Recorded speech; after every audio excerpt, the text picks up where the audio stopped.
So, hi, Colin. Hi, Joey. Um, so I got a question for you. Yeah, okay. Which zombie apocalypse do you think this is most like? Which of the zombie apocalypses? Well, if you look at like film media, etc., which zombie movie would you say that this lockdown and the whole situation is most like? Huh. You got like Um, fast zombies. You got like Romero yeah. zombies. So the main zombies we're talking about are like the 28 Days Later zombies, Yeah, uh, the traditional Romero zombies, yeah, the like updated Romero zombies. yeah, You got the Return of the Living Dead zombies, which are yeah. Where the they can where they kind of talk and can kind of yeah they're do some actually stuff. yeah. I would also I include would maybe the Deadites. Would you include the Deadites? no, but No, that's for a separate reason. they're technically demonic, but Yeah, they're okay. demonic. So they may be skeletons in Yeah. Army of Darkness, but my understanding is they're skeletons animated by demonic forces as opposed to people being reanimated. Okay, but I mean, I think we're splitting hairs on this. It's not going to it's not going to be Army of Darkness, anyways. Okay. No, well, sorry. What was the one where he goes back in time? That's Army of Darkness. Oh, okay. Yeah. Um, So my question is, out the, of all of the the, various media, other one would be Walking Dead as the main okay, example. Now, what I find interesting about The Walking Dead is that while the zombies are the initial like shock, right, and like the initial problem, it quickly becomes an issue where people, other human beings that are still alive, are the big threat in this world. yeah, and I think we also see. I was kind of gluing this also into Dawn of the Dead, where they're trapped inside the mall. Sure. Because Dawn of the Dead was far more about like the consumerism aspects and the issues of consumerism. I'll be honest, it's been so long since I've seen the original. I only remember the remake, which I watched like within the last 5 years. But Well, I mean, the remake had this kind of similar issue with it, but I think we were talking kind of recently about how like the world has kind of become like the videos, the found footage sort of stuff that you find in zombie films of like day one, well, zombies are eating everyone. Day two, still zombies are eating everyone. right, right. Um, so in a weird way, I find it most similar to The Walking Dead. Okay. Primarily because the big thing, the zombies, is like the coronavirus and whatnot is the big like adjustment, right? But now the problem we're finding is that we can't get people to actually follow procedures. So it's the Yeah. actual people that is the problem. Yeah. Like people won't self isolate. They won't follow social distance. I'm touching my face as we talk. I can I I'm know just that I saying. am, but I've been doing that too, but but I've washed my hands quite frequently. in So fairness, I have not left the apartment in a month, so yeah, yeah. there is that. Um, but the idea is just that so the aspect of people are the big problem is why I would say probably The Walking Dead. Okay. My second question is did you see the images coming out of Philadelphia No, of the protests to end the lockdown? I I didn't specifically see the images. I've seen like news reporting on it, but not necessarily what you're talking. Okay, I'm gonna find this image, but we can talk about this as we go. There was one image that Are we talking about the ones on Facebook that? the one that I posted to Facebook, yes, just Yeah, yeah, recently. yeah. Let me just take a look at that. Yeah. So what I'm wondering is, are we in the purge?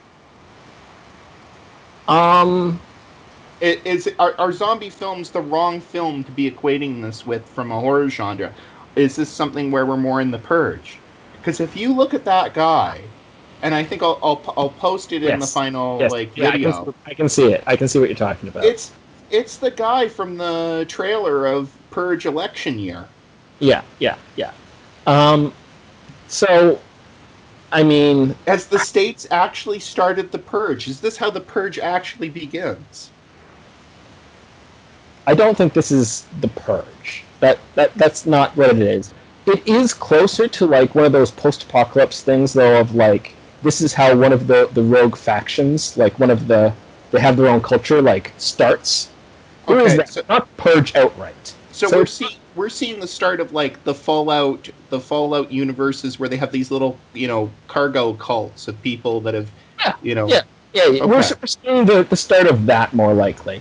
So yeah like the like I'm thinking actually Mad Max Fury yeah Road. yeah yeah yeah So like the start of those like cults of idols. That's right. really where we're going, I think, Do more. do it's like the Immortan Joe. Do not become addicted to the lockdown, for it is. Yeah, yeah. Yeah. Um, yeah, I'm not sure that the zombie metaphor is actually the horror metaphor for this particular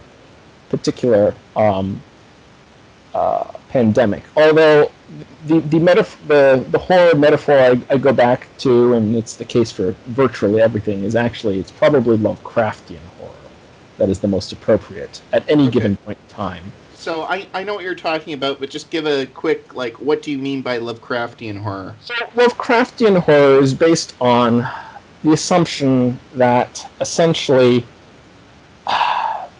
the world is the world doesn't care about people. It's not a thing about good versus evil. It's the world is like it's governed by various laws of science. There are strange things out there. Yeah. There are like horrors out there, but they are very much us being terrified of things we know nothing about. It's the main proponent of Lovecraftian horror is what's called cosmicism, and that is the idea that humans are insignificant in the grander scheme of things. Because I would put kind of like Lovecraftian horror as, it's fear and stuff. Like it's like fear of the unknown. Yes, it is very much fear of the unknown. And it's not even just fear of the unknown. It's fear of things which can never be known. Yes, never be comprehended properly. Okay. Yeah. Well, depends on how you define known, but yes. Yeah, no, but that's the thing, is because one of the features of Lovecraftian horror is that a lot of the protagonists go mad when they sort of confront it. Now, they can never actually fully comprehend it, but they go mad when they... Well, that's why they go mad, is because they're attempting to somehow understand it, and it's not understandable. Yeah, yeah. And so they just go mad trying to understand the impossible to understand. So, honestly, in terms of the actual day-to-day experience for everyone, like, in isolation, like, just trying to get through the day, Lovecraftian horror is technically the genre we probably should be talking about. Okay. So, is this the Reanimator? No, this is not Reanimator. Okay. Problem is that there's not a lot of great examples of Lovecraftian horror in film that correspond to this. Well, part of the issue with film when it comes to Lovecraftian horror is you have to show, not tell. Yeah. And that's the exact inverse of the properties of Lovecraftian horror, in which it's about telling, not showing. Mm-hmm. There's a handful of really good ones, but they're only fringe Lovecraftian. I would say maybe the podcast Welcome to Night Vale is very close to this as well. Yeah, to an extent. It has that kind of element of you can never quite truly know. Don't quite understand what's going on. Yeah. But it's a consistent universe, but it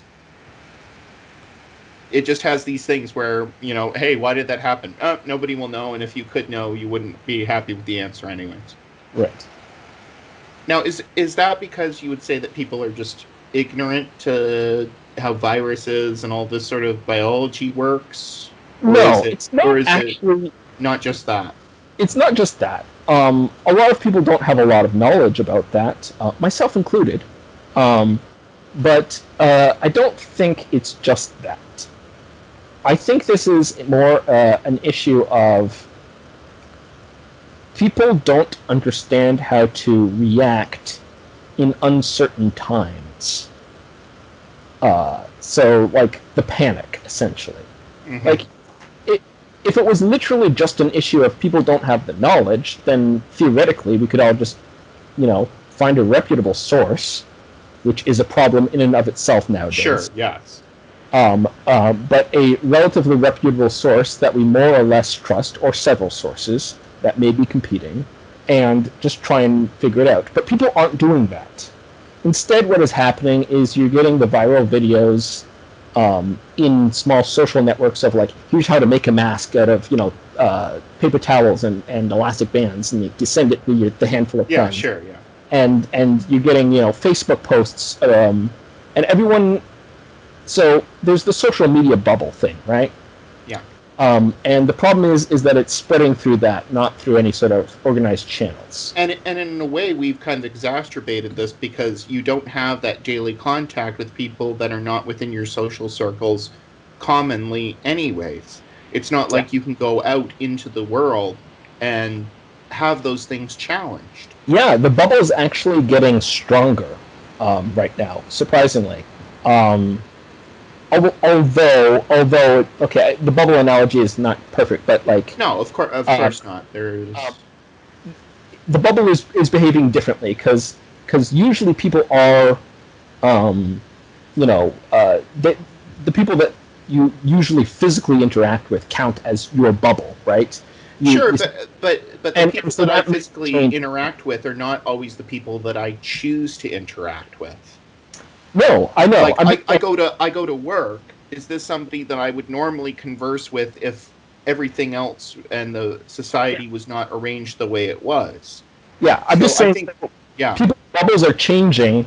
Yeah, they're not necessarily. It's not just that it's getting stronger. It's they're actually changing to be even more voluntary of who you interact with, which is a problem. Yeah, because I would say that a lot of the reasons why we don't want to voluntarily interact with people is because they are people that have different views or societal beliefs or actions than we do. We'd probably rather interact with people that will go, yeah, I agree with what you're saying, than we'd interact with people that say, I don't agree at all. Yeah, well, actually, like, psychological dissonance, like trying to hold multiple points of view and all that sort of stuff, for most people actually is like a form of physical pain. Yes and no. We would hope. Physical pain. So it can essentially it causes stressors which lead to physical interactions. Yeah. Okay. Yeah.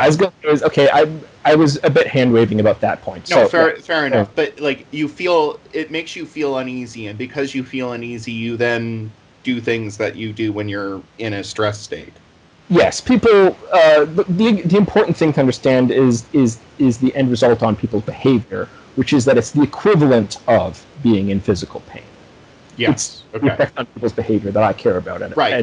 It activates that area in the amygdala that says, "Get the hell out of there."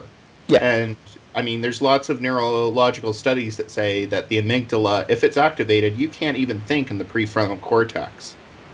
So your rationality drops away. Yeah, it's not that you can't think, it's that your thinking doesn't actually affect your decisions, surprisingly enough.